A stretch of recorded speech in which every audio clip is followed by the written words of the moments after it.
దేవుడు ఎంత గొప్ప దేవుడు చూడండి. ఆయన మనం ఎంతగానో ప్రేమించాడు.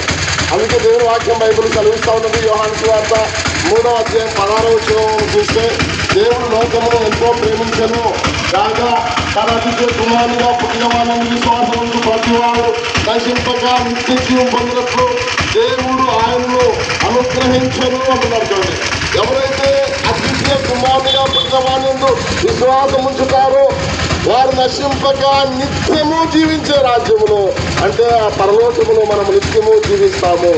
ఈ దేహము ఉన్నంత వరకు ఆత్మ దేహములో ఉన్నంత వరకు జీవిస్తాము. ఈ దేహము నుండి ఆత్మ విడిపోతే అది దేవుని చేరాలి ప్రియులారా. ఆ ఆత్మ నిత్యము జీవిస్తుంది. ఆత్మకు మరణం లేదు, ఆత్మకు చావు లేదు. ఆత్మ దేవుని కలిగి జీవిస్తే దేవుని లోకములో నిత్యము జీవిస్తుంది. ఒకవేళ దేవుడు మాకు వద్దాలనుకుంటే మనము నరకానికి వెళ్ళిపోతుంది మన ఆత్మ. అందుకే ఆరుని అగ్ని చేరని బాధలు మానవుడు భక్తున మండుచున్న ఆరుని అగ్నిలో మానవుడు కేకలు వేస్తూ వేదన పడుతుండే ఆ స్థలానికి వెళ్ళకూడదని నా పాపల కొరకు ప్రభువు నుండి యేసుక్రీస్తు కల్వరి శిలువలో మళ్ళీ రక్తం కాచి ఆ రక్తం ద్వారా మానవుడు పాప పరిహారము చెల్లించాడండి.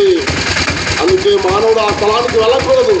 భక్తున మండుచున్న ఎన్నడారని అగ్నిలోన, భక్తున మండుచున్న ఎన్నడారని అగ్నిలోన, తుమిలి తుమిలి యాచుచు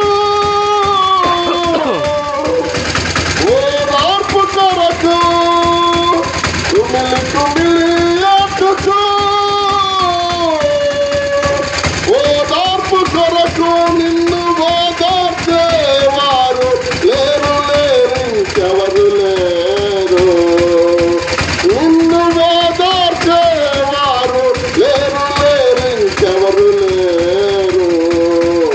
ఎంత చెప్పిన వాక్యమినక పోతివా, సాగిపోదు వచింతతోనే సమాధికి వాదమాడి పంతమాడు అంతలోనే కన్ను మూసిపోదువా. సోదరులారా, ఒకవేళ మనం ఇక్కడ వాదం పెట్టుకుంటే, ఒకవేళ మనం వాదమాడితే, మన వాక్యాన్ని వినకపోతే మన జీవితము ఏమవుతుందంటే నరకములో నిత్యము కాలుతూ ఉంటుంది. దానికి ఆత్మకు చావు లేదు. బాధ అనుభవిస్తాము. ఆ బాధ అనుభవించకూడదని ఈయన కొరకు కల్వరి శిలువలో రక్తము కాచి యజ్ఞ పశువుగా బలి పశువుగా తండ్రి దేవుడు యేసుక్రీస్తు వారిని నలగొచ్చాడండి. ఆయన మన కొరకు చంపేశాడు. దేవుడే మనను బతికించాడు. మన శిక్ష ఆయన మీద మోపాడు, మన పాపం ఆయన మీద మోపాడు, మనల్ని విడిపించాడు, ఆయనను శిక్షించాడు, ఆయనను కల్వరి శిలువలో యజ్ఞం చేశాడు.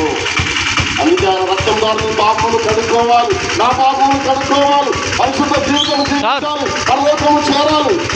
అందుకే దేవుని వాక్యమైన బైబిల్ తెలియజేస్తా ఉన్నాడు. ఏమని తెలియజేస్తున్నాడు? దేవుని వాక్యమైన బైబిల్ తెలియజేస్తా ఉన్నది. మనం ఎక్కడ ఉన్నామో అక్కడ మన పాపము ఒప్పుకోవాలి, మన పాపము విడిచిపెట్టాలి. అందుకే దేవుని వాక్యం తెలియజేస్తా ఉన్నది. ఏమని తెలియజేస్తుందంటే, మన పాపములు 1వ యోహాను పత్రిక 1వ అధ్యాయం 9వ వచనం మనం చూస్తే, మన 7వ వచనం మనం చూస్తే ఆయన అంటాడు, ఆయన వెలుగులో ఉన్న ప్రకారము మనమును వెలుగులో నడిచేలా అన్య సహవాసం గల వారమై ఉందుము.